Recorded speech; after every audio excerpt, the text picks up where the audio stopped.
Imaginez quelqu'un qui possède une maison, une grande fortune, une ferme, tout ce que vous voulez.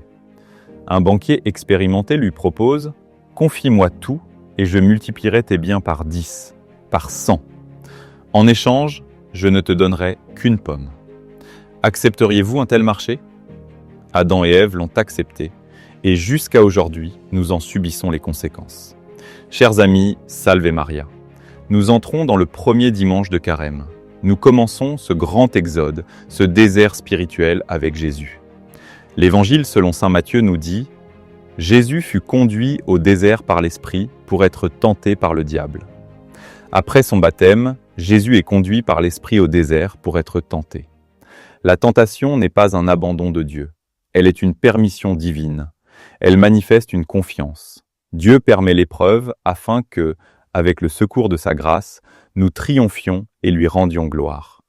Nous le savons, dans le Notre Père, nous prions « Ne nous laisse pas entrer en tentation ». La tentation fait partie du combat spirituel. La structure de la tentation apparaît déjà dans la Genèse. Dieu avait tout donné à l'homme, ne posant qu'une seule limite. Le serpent dit à la femme « Vous serez comme des dieux, connaissant le bien et le mal ». Le démon promet la liberté, mais il cache l'esclavage.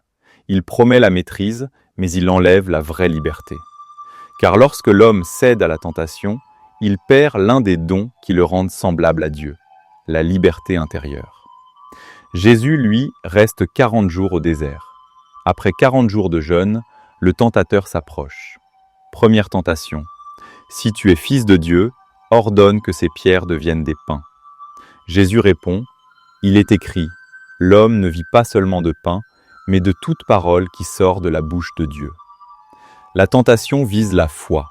Lorsque nous traversons l'épreuve, le démon cherche à nous faire douter. Deuxième tentation.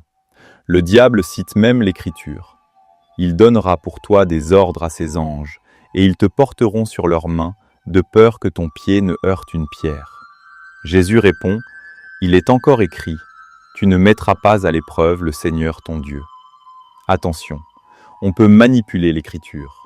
Beaucoup de paroles peuvent être mal interprétées, mais une seule est la parole de Dieu. Troisième tentation.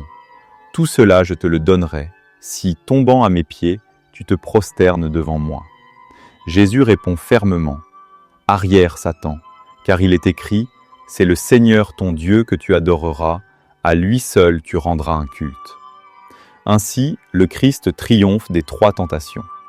Saint Paul nous enseigne dans la lettre aux Romains « Par un seul homme, le péché est entré dans le monde. » Et encore « De même que par la désobéissance d'un seul être humain, la multitude a été rendue pécheresse, de même par l'obéissance d'un seul, la multitude sera-t-elle rendue juste. » Par Adam est venue la chute.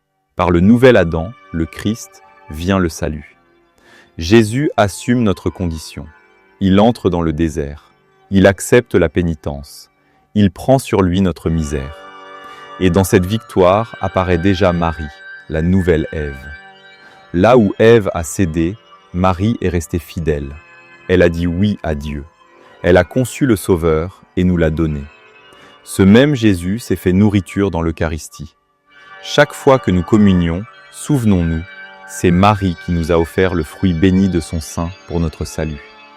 Demandons-lui la force de résister aux tentations et de marcher fidèlement vers Pâques.